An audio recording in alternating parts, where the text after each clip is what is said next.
Okay, well, good afternoon.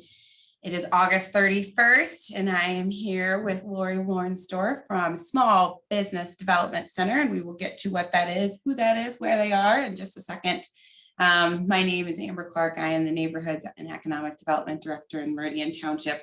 And as a part of Small Business Week, to help reinvigorate and engage with our small businesses as we're coming in and out of COVID over and over again, but life trickles on, and we are here with another expert to help us discover what we can do to help our small businesses and what is already currently happening within our Lansing region to help our small businesses. So our segment started with what employers can do, what people in the region are doing to attract and retain talent. And I'm here with Laurie, and I've got a few questions, but first let's let Laurie introduce herself. Hi, how are you? Hi, well, Amber, thanks so much. It's great to be here. Absolutely. It's a beautiful day. The mosquitoes are out biting and we're inside safe and preparing for Small Business Week, which is September 13th is when that launches out. And so I guess we'll get right into it. What is the Small Business Development Center? Who are you? Where are you? Yeah, well, the Michigan SBDC is essentially your resource for small business success. We work with people to provide training, consulting, and secondary market research to help businesses to start up, to grow, innovate, transition. And we are located here in Lansing Community College. We're part of a partnership and a cooperative partnership through the U.S. Small Business Administration. That's federal funding we receive, through the state, Michigan Economic Development Corporation, and then here, LCC, but throughout the state, we have 10 regional hosts, mostly colleges and universities as well. So I tell you about that funding. It's important to know because that allows us to provide free consulting services. They're confidential and we'll provide them to anyone that is starting or growing a small business. We say that you prepaid through your tax dollars, so you might as well take advantage of us, right? That's great. Yeah, that is great. Well, so what do taxes get you for business? They get you us, for sure. They get you SBDC. So that is, I am starting a new business completely from scratch, or I've been running my business for 20 years. I could still come to you. We work with a few companies that have been in business over 100 years. Wow. Yeah, you know, it goes to show that the challenges of running a small business never change. Some of those are family owned, some have been, you know, sold and bought. So awesome. No matter where you are in that entrepreneurial venture, you have issues, you have questions, and we're about 100 consultants strong across the state. Most of us have run companies or owned our own companies, so we've been where you are. That is amazing. So you offer consulting services. What other services do you provide to small businesses? Well, why don't I describe it through our kind of our customer groups, as we describe it. We work with a lot of startups, and those are people who are usually exploring entrepreneurship. Maybe they're just dipping the toe in the water to see if it's right for them, or it could be that person that has a very specific idea. Maybe they have some sort of technical expertise that they've done working for somebody else and they want to start. And so we're going to walk them through all the steps that they need to know, you know, whether it's the forms that they need to do to register a business, what you need to do in terms of funding, you know, if you're going to you need a loan and you need to write a business plan, we'll help you through that process, putting together some of those financial projections. We'll even, you know, send you out to some different banks and credit unions who might be interested in financing your business. Existing businesses, you know, they often have a lot of challenges. Certainly during the pandemic, you know, it was all existing businesses we were working with, and they have challenges growing, expanding. They may need an expansion loan to go from that lease space to buying their own building, maybe. We work with them on marketing strategies, just general brainstorming, strategic planning, all those things to put more structure in place and help them grow. For those larger growth companies, and those are companies that are 10 employees and more and usually generating $1 million in revenue more, we have a statewide team that has expertise in finance, human resources, organizational development, and marketing. And they will work specifically with those companies to really help eliminate some of that chaos, to work more efficiently, effectively, and ultimately they're trying to build value in companies. Mm-hmm. We also have another statewide team of tech consultants, technology consultants, and they work with advanced technology companies. This might be somebody who is working in life sciences, doing medical devices, or they may be doing clean technology, or working in automation or something, and so or autonomous vehicles. And these are businesses that have been doing research and development. They need to figure out how to commercialize a project, their ideas. And our team, they have all kinds of experience in venture capital. Some of them work in Silicon Valley, attorneys, just all kinds of very specialized experience to work with those advanced technology companies. And then we also have several consultants throughout the state who are certified in helping with export assistance. So if you're looking to, maybe I should start selling to Canada, Mexico, or beyond, or they can help you through that process. That is very unexpected. Yeah, It's wow. Wow. People just think of us and they think startups. And they don't realize that really the majority of our clients typically, I'd say sometimes it's 50-50 split, but typically, we're usually around 60% existing businesses, because they're the ones, you're only new for a little short time. Exactly. And then you need to just keep working on your business ongoing. And so we try to provide a full range of competencies that really can help a business at any stage of life. Yes, that is amazing. And even the misnomer of the small business, because it's like, well, you start out small. And so that's what it is. It comes from the concept of like the startup is like, you'll forever be a startup, but no, if things go well, you won't forever be a startup. So that is incredible. Yes, this is part of small business week is a concentration, but just to get the word out that regionally you have the expertise of years, it sounds like, to be able to carry a company from concept to, okay, this is our 60th year and we're coming back to the plate because we want to change some things and see what the future of our company is. What do you foresee the future of small business? I think I've been watching, trends in the commercialism of consumers has changed a lot, especially with the internet. So we've just used the internet more as a tool to be able to get what we want and attract what we want in so many different ways. And so now I'm starting to see, you're starting to see more mobile businesses or these pop-ups and things like that, or people utilizing smaller markets, a specialized kind. So what do you see the future of small business, especially from, a micro business standpoint? Yeah, well, right now, first of all, I want to say that, when you asked, you told me you were going to ask this question. I'm like, I don't have a crystal ball, that's the way it feels like these days. You kind of need to know because things are changing so much. And, look at how salons had to figure out how do we adapt. Yes, being mobile, being able to meet people where they are. And we're living these very different hybrid lives. And I feel like that's not going to change a whole lot, in a year.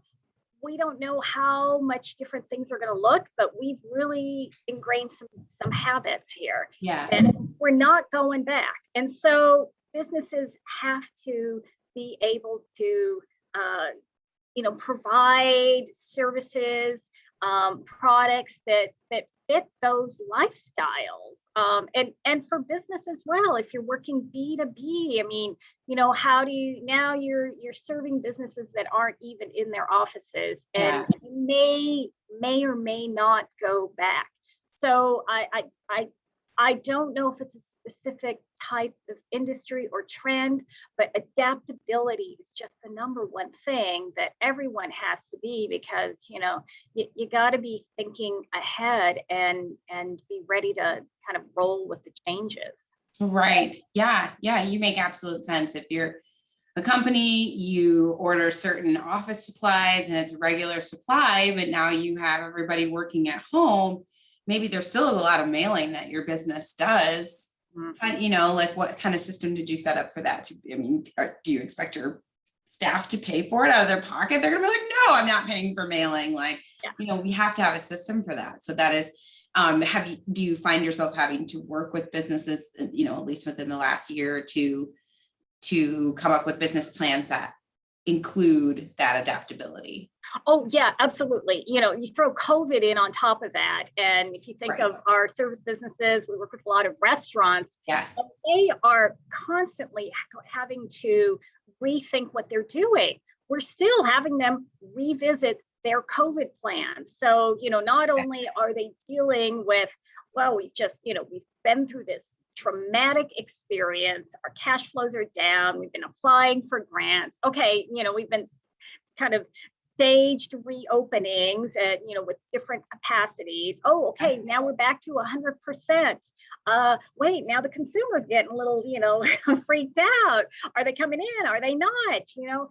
Oh, wait, we don't have enough employees. And so constantly you have to be thinking and retooling just in order to, run your business. Right. Yeah. Yes, that is impressive. And such a feat. I guess that's the passion behind, why you start a business is it's more than just a paycheck, it's your lifestyle. And so you're going to be encouraged to come up with, okay, I run a salon, I have to be adaptable. I'm going to ask for permission, from the local, authority to be outside. And I'll put up, screens, and I'll talk to you about getting a micro business loan, to be able to fund that and to see yourself through into that next stage. What would you say to a new start, to somebody who's considering starting a new business? What is the life cycle of seeing that? What are the steps into what should they anticipate in the next, few years and steps in their development process as a startup to established? It's going to be different for everyone. When thinking about this, I really, for any business at any stage, I just want to say, kind of know your numbers. I think that's one of the most critical things, your numbers and understand your customers. And so a startup has to go through and just really vet whether their idea is good and whether their customers, whether they can make money. They have to understand their competition, and they gotta dig in and really consciously put together a plan, and do the research, put together practical financials, realistic, and take a look and see, is this going to fly or is it not? If it does fly, then they need to be methodical and work through, how are they, maybe it's, it's really marketing that's going to be one of those biggest things, because sometimes that's the last thing they think about. They're so focused on doing the thing, putting the product or service together. It's kind of a me, they're so focused on, this is what I'm good at, and this is what I'm doing, this is what I'm providing. And there's that element that's missing. It's you, the customer. Yeah. Flip 100%, be on you, and completely understanding the customer top to bottom. Who are they? Where are they showing up? What do they want? What are the things they do everyday life, their behaviors, their interests, and then how can I serve them? And then the marketing piece. How do I reach them? You know, Right. that's the big piece. And Right. how am I doing that consistently? That piece gets forgotten a lot because we're putting so much emphasis on the getting open, and here I am with my thing. Oh gosh, I forgot how to reach out to all of you. Forgot to tell everybody. Business. Yeah. Yes, I forgot to tell everybody. And I imagine with a different, so let's just say you get past the startup phase and you've done pretty good marketing and you've reached out to enough people to say, hey, I've got this product, I've got good service. You're in the second phase of your business development cycle now, but you still need to do marketing. You still need to promote. You still need to be able to do those things. So what do you tell to somebody, after they reach their second phase and they know their numbers and they know their customers, now we're developing for the next phase? They don't really know their numbers. Oh. They never really reach, no, they do. Many of them do, but a lot of them don't. So they understood the sort of the analytical numbers, maybe. Okay. But now they really need to be digging in with those financial statements. Got it. And I often see this handed off to the accountant, and the wise business owner is the one who is willing to learn QuickBooks. They don't have to do all the entry themselves, but they have to understand those financial statements. Don't wait for your accountant to say, hey, it's time for a quarterly meeting. You should be running those statements every month or even weekly, because they will give you all the levers that you need in order to tweak your business. You don't, until you understand what your monthly break even is, how many products, how many units do I need to sell every month, every week in order to break even? Well, what do I need to go beyond that and be profitable? So that's where they have to really get real and start, this is kind of the growing up part, right? I'm really, I'm beyond just the passion part. And this is where I make it a business. And some, in the beginning, some people are just like, kind of tune out. It's like, this is the hard stuff. It's also the good stuff. Yes. The more you dive in, the juicier it starts to feel. And it's like, I can gain control when I control my numbers, and I really understand them. I think it's, it's going beyond just that gut feeling. People, business owners also need to have good credit and have access to credit, have some working capital set aside, because as they're starting to grow, it takes money to grow. And so sometimes, that hasn't been planned for as well. Okay. Yes. Be prepared. Know your numbers. Know your customers. Yes. Keep knowing. Keep learning. Keep knowing. Keep diving in. Diving deeper. Yeah, diving deeper. Be willing to wade into the trenches. That's what it's about. Right. And I imagine that goes to adaptability and resiliency too, because at the end of the day, like you said, you don't have a crystal ball. There's no planning for what world crisis is going to occur, whether it's a recession or a pandemic or, political environments that change whatever, right? And even environmental practices of modified business and how we do development. So it's just like, you have to be resilient. You have to prepare for that. That's absolutely right. Yeah, think about the things we didn't expect and all the supply chain, issues. Yes. Still ongoing, and new ones, some kind of mending themselves and new ones revealing themselves. And oh my gosh, so you just have to be so adaptable to go with the flow or figure out how to work around that. Yes.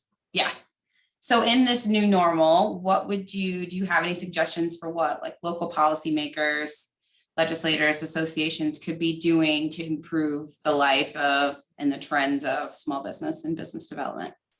So some of the things I was thinking about, everybody needs money. That's the biggest thing they come to us for, the biggest issue, right? Yes. And so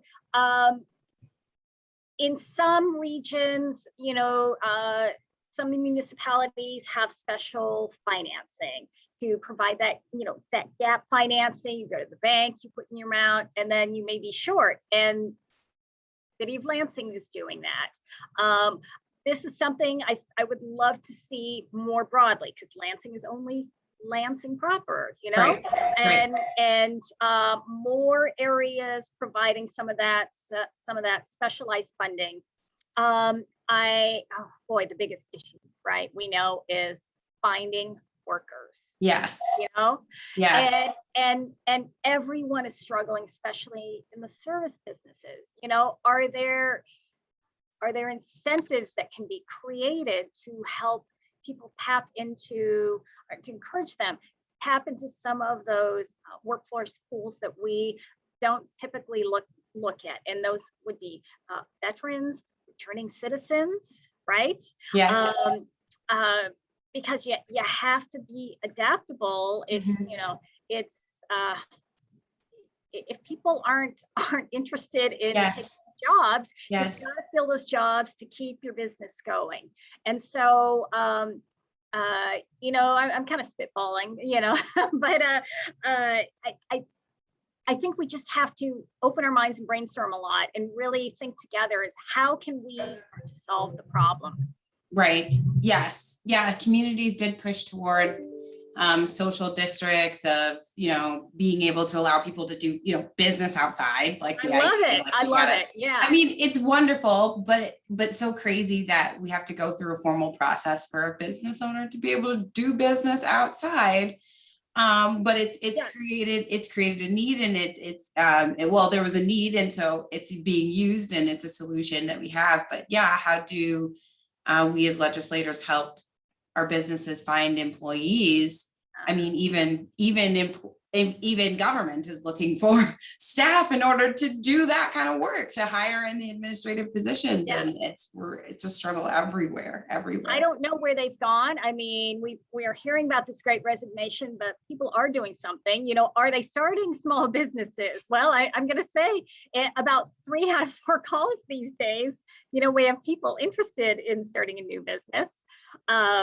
Maybe that's where they're going, but we've got to keep these businesses running. They're the backbone of our economy. Yes, absolutely. I know. That's what I was thinking with this trend is, you start seeing more people doing Uber, and you start seeing people trying to franchise themselves and trying to find some way for them to just take care of, the bread and butter them by themselves, and leaving the major organizations. And so, yeah, I mean, maybe that's where they all went. They've all started their own tiny micro businesses, and they have their own shop on Etsy or something. And I'm very envious of those people too, because it's like, well, wow, you were able to literally work from home, which is going to have another economic impact on business and just in real estate in and of itself. So I guess let me finally wrap up with, where do you go?